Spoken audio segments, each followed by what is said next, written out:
Meus irmãos, que o Senhor nos abençoe em nossos melhores propósitos, em desenvolver a nossa exposição de hoje, cujo tema será Zaqueu, o publicano. Passagem contida em Lucas, capítulo 19, versículo de 1 a 19.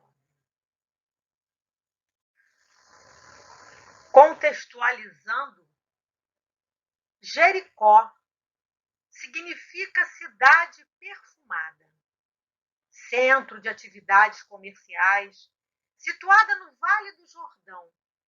Era a rota para Jerusalém, local paradisíaco, produzia palmeiras, sicômoros, como em nossa primeira slide, rosas, hena odorífica, onde os ricos invernavam.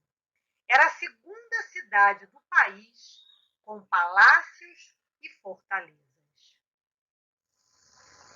E eis que havia ali um homem chamado Zaqueu, e era este um chefe dos publicanos, e era rico. Então, Zaqueu era chefe dos coletores de impostos, ou coletor principal, ou seja, comandava a exploração popular. Era um homem rico, mas sua riqueza era duvidosa. Os publicanos eram os cobradores de impostos do templo, ou representantes de César, uma classe que era evitada. O povo era oprimido por eles e os odiavam, pois cobravam mais do que deviam para aumentar seu rendimento. Eram considerados desprezíveis, vis.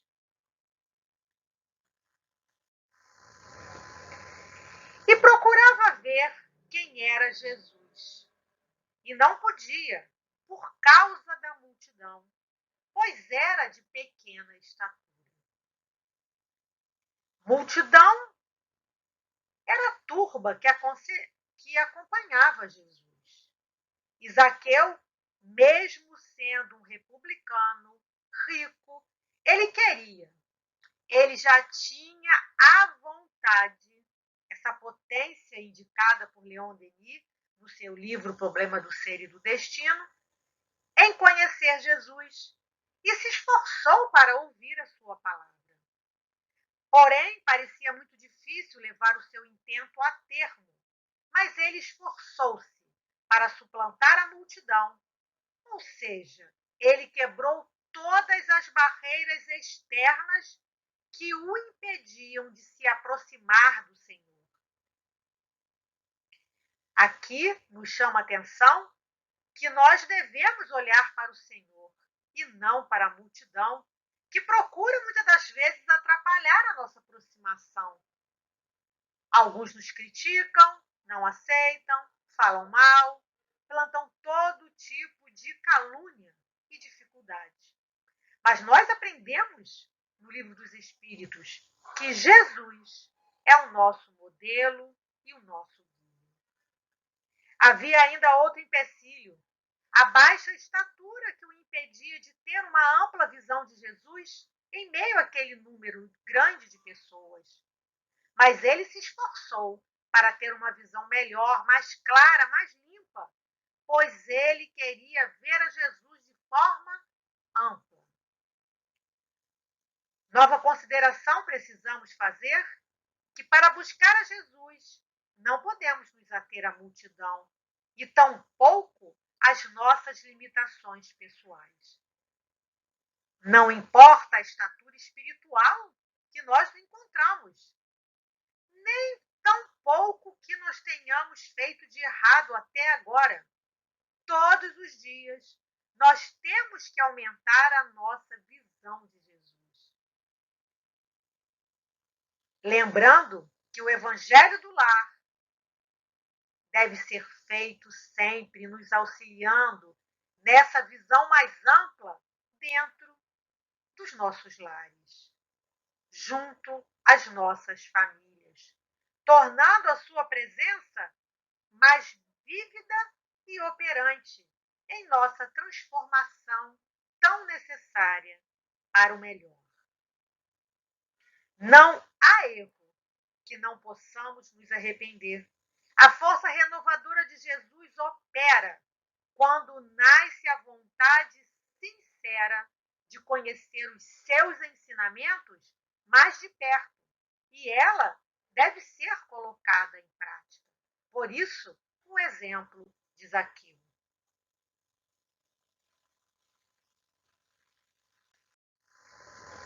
E correndo adiante, subiu a um sicômoro para o ver, porque ele havia de passar por ali. Zaqueu tinha determinação em aproximar-se de Jesus, o forte desejo de conhecê-lo, esquecendo-se de que era importante e rico, contornando de alguma maneira o fato de ser um homem pequeno para estar à frente do mestre. Correu frente à turba, teve pressa, antecipou-se, não guardou as provas e nem ficou sofrendo expiações, e tampouco permaneceu se debatendo em dúvidas. Sua decisão de ir ao encontro de Jesus, da verdade, significa apressar-se para alcançar um objetivo, ter pressa de superar um atraso. E muitas das vezes nós buscamos desculpas. É a falta de tempo, é a família, é o trabalho, são as dificuldades da sociedade, enfim. O fato de Zaqueu procurar uma melhor forma de ver Jesus revela a sua predisposição, a sua vontade a mudar os seus atos. Zaqueu subiu na figueira brava, o sicômoro, que pode atingir até 16 metros de altura e alcançar uma circunferência de até 10 metros. Madeira dura, uniforme e muito durável. E depois do cedro, é a melhor madeira para carpintaria. Imagine, um homem baixinho, conhecido e detestado por todos, correndo apertado no meio da multidão para ir à frente deles, subindo numa árvore imensa, porque queria ver Jesus. Certamente Zaqueu não pensou em nada, nem na sua vida errada, nem na sua limitação física, nem nas pessoas ao redor. Fixou-se, focou apenas no melhor, Jesus. Ele não perderia de jeito nenhum essa oportunidade. E é isso que precisamos fazer. Precisamos estar decididos a seguir os ensinamentos de Jesus. Firmes, fortes, intensos, decisivos, focados. Zaqueu teve olhos de ver e antenou-se. Criou uma situação para sintonizar a emissora do alto que transmitia um recado importante. Utilizou-se da capacidade para descobrir caminhos. Era de baixa estatura, um fator que o afastaria do contato direto com o mestre, diante da multidão. Porém, isso não constituiu um obstáculo, porque consciente não titubeou em subir numa árvore para ver o Nazareno. Subiu na árvore para eliminar o efeito de sua pequena estatura. Subir é uma ação que exige esforço e determinação. Ele saiu de onde estava e transitou para a dimensão espiritual, para poder atingir suas metas, colocar-se numa condição mais elevada, para melhor analisar os fatos. Meus irmãos, precisamos refletir sobre o comportamento de Zaqueu. É oportuno recordarmos que a passagem de Zaqueu é de grande alcance e importância na condução de nossas ações. Subir no sicômoro representa a predisposição para a mudança. Funciona como um agente facilitador de nossa reforma íntima, desapegando-se à sua posição econômica, social, pondo-se apenas como pessoa, filhos de Deus que nós somos. Zaqueu alcançou uma condição de ver, que não significou apenas olhar, mas uma atitude real, porque carregada de significações morais e conscientes. Zaqueu não queria apenas olhar a figura física de Jesus de Nazaré, pretendia ver, penetrar o sentido de seus ensinamentos. E novamente aqui lembramos o livro O Problema do Ser e do Destino, onde Leon Denis brilhantemente, poeticamente, nos fala das potências da alma, querer, saber e amar. Continuando, quando Jesus chegou ao lugar, levantou os olhos e disse-lhes: Zaqueu, desce depressa, pois hoje devo ficar em tua casa. Quando se estabeleceu o contato entre Zaqueu e Jesus, houve um diálogo maduro. De um lado, o mestre, mais uma vez, desprezando os preconceitos, as aparências, para conhecer, perceber, estimular o real, o intrínseco, o espírito.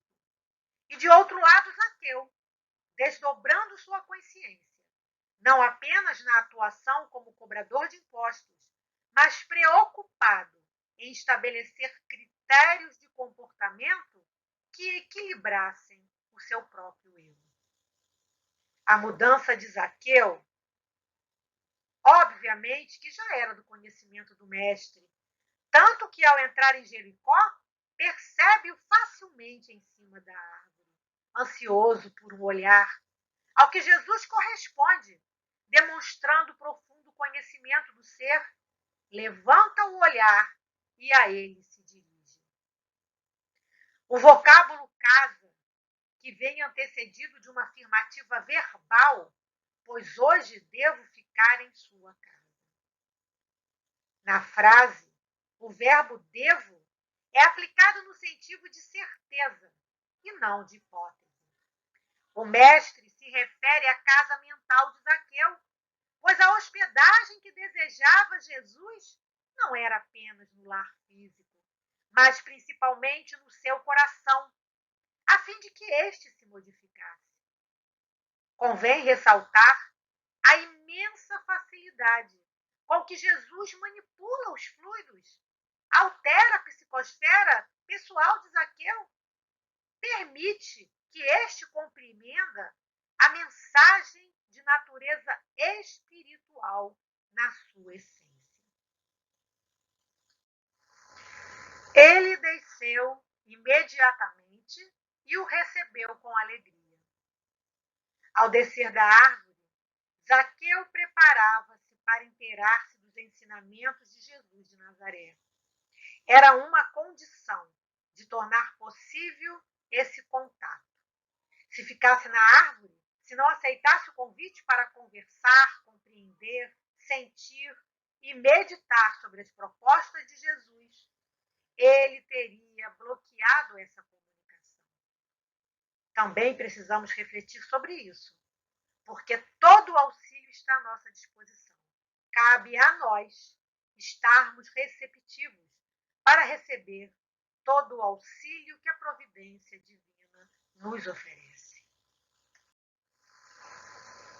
À vista do acontecido, todos murmuravam, dizendo: foi hospedar-se na casa de um pecador. Depois, a reação da multidão, que não considerava adequado que Jesus se hospedasse na casa de um homem tido como corrupto, um espoliador. Porque as pessoas que presenciaram o fato criticaram a decisão de Jesus em hospedar-se na casa de Zaqueu. Por quê? Porque Zaqueu, sendo um publicano, era considerado pelos judeus uma pessoa de má vida, indigno, portanto, de receber a visita do mestre. Mas Jesus buscava a companhia dos necessitados para auxiliá-los no caminho da salvação. O Filho do Homem veio procurar e salvar o que estava perdido. Essa multidão, essa atitude da multidão é mais comum nos seres humanos. Ela julga, preconceito, filho do orgulho, irmão do egoísmo. E quase todo mundo se sente no direito de julgar o errado e o certo, com base nas próprias razões, como se fosse o veredito final incontestável e como se soubéssemos de tudo. Porém, por mais que nossas razões possam ter peso, geralmente não são as únicas a serem levadas em conta, pois só Deus conhece todas as razões de todas as pessoas. Quando nos consideramos sempre certos, no fundo, não passa de arrogância.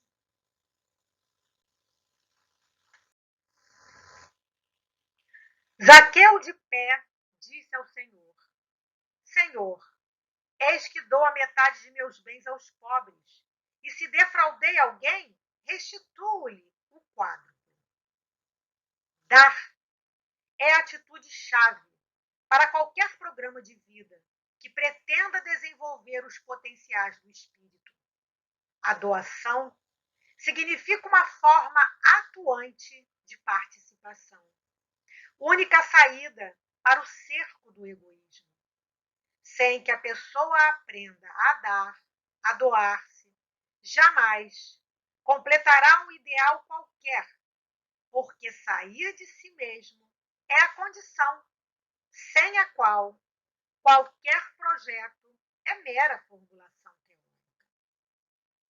Finalmente, indenizar é uma atitude madura de reflexão sobre seus próprios passos do presente, do passado, de modo que o equilíbrio do futuro seja possível. Indenizar significa reparar, corrigir, fornecer meios para sair de uma situação deficitária, criada pelo agente indenizador ao indenizado. Há, então, uma necessidade de indenizar afetos, tempo, oportunidades, dar atenção, para que o equilíbrio se faça a partir da reconciliação consigo mesmo e com os outros. Jesus lhe disse: Hoje a salvação entrou nesta casa, porque ele também é um filho de Abraão. A autoridade espiritual de Jesus se faz presente ao afirmar: a salvação entrou nesta casa, porque ele também é filho de Abraão. Com efeito, o Filho do Homem veio procurar e salvar o que está perdido.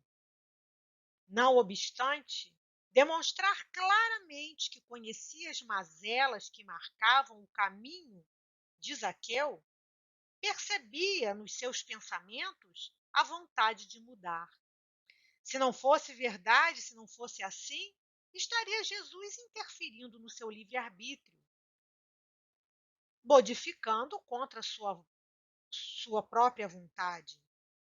A receptividade de Zaqueu, as sugestões fluídicas do mestre, o auxilia em sua modificação e seu comportamento para com Deus, para com o próximo e para consigo mesmo, aproveitando da melhor forma aquela reencarnação e, por conseguinte, reformando-se através de atos e não de promessas. O que mudou na vida de Zaqueu a partir do seu encontro com o Mestre Jesus? O destino que ele passou a dar à sua própria vida, pois antes cuidava apenas dos próprios interesses e de acumular bens, passando depois a reparar as faltas cometidas, a dividir a riqueza com os necessitados.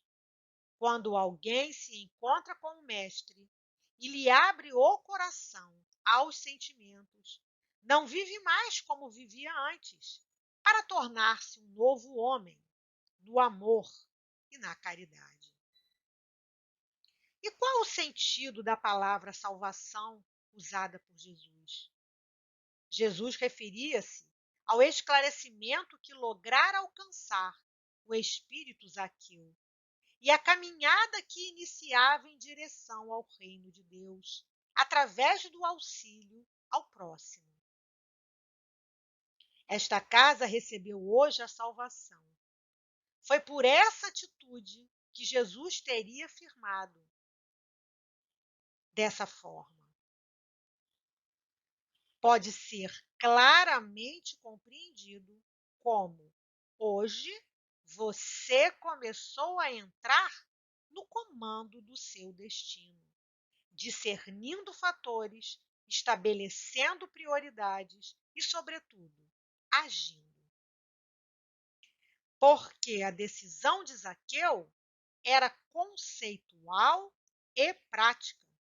Ele atuou no campo interno quanto à mudança de critérios e objetivos, mas também na ação direta, quando se dispôs a reparar os danos que ele havia feito até então. Como sabemos, somos espíritos imortais e a história de Zaqueu continua. E vamos encontrar, através da psicografia de Ivone do Amaral Pereira, o espírito Leon Tolstói, no livro Ressurreição e Vida, nos contando sobre o seu encontro com Zaqueu, no plano espiritual. E Leon Tolstói nos afirma que o espírito Zaqueu declarou de viva voz, confirmou as informações registradas pelo evangelista Lucas, que ao deixar a cidade de Jericó e se desligar das funções de cobrador de impostos da alfândega romana, cumpriu fielmente a promessa que fizera a Jesus, partilhando todos os seus bens e recursos financeiros. Uma parte doou aos pobres, outra parte à sua família, distribuiu as propriedades rurais entre os camponeses mais necessitados e, finalmente, reservou apenas o necessário para o seu sustento por algum tempo. E como desejando provar a sua fidelidade ao Cristo, acrescenta o ex-publicano: fizera-me errante e vagabundo, para acompanhar os discípulos e ouvi-los contar às multidões as conversações íntimas que o Senhor entretivera com eles antes do Calvário e depois da gloriosa ressuscitação. Zaqueu foi ouvir Paulo de Tarso em Jerusalém, sensibilizou-se com a narrativa do apóstolo sobre o seu encontro com Cristo. E ele afirma que daquele dia em diante tudo tinha se modificado em sua vida. Ele nunca mais deixou Paulo. O ex-publicano de Jericó era culto, conhecia profundamente as letras, as matemáticas, dominava bem o hebraico, latim, grego, falava fluentemente os dialetos da Galileia. Então ele foi fazendo o seu trabalho de forma a ensinar nas escolas mantidas pelas sinagogas ou como professor auxiliar dos escribas. Dava aula particular para os filhos dos mais afortunados rabinos de Jerusalém. E finalizando, Leon Tolstói nos diz: foi esse um dos mestres que encontrei aquém do túmulo. Seus ensinamentos, os exemplos de ternura em favor do próximo que me deu, revigoraram minhas forças. Sob seus conselhos amorosos, orientei-me dispondo-me à realização conciliadora da consciência. Então, meus irmãos, aqui fica o convite da leitura desse livro fabuloso, através da mediunidade da Dona Ivone, essa passagem belíssima que não só Leão Tolstói teve esse sentimento e essa transformação. Nós também devemos parar, refletir sobre todos esses ensinamentos deixados pelo Espíritos aqui. Listamos as nossas obras consultadas e somos gratos pela oportunidade do estudo e das reflexões. Contamos com o auxílio do nosso amado irmão maior Jesus e desse espírito de escola, Dr. Bezerra de Menezes, que nos auxilie em nosso propósito de melhoria. Que assim seja, graças a Deus.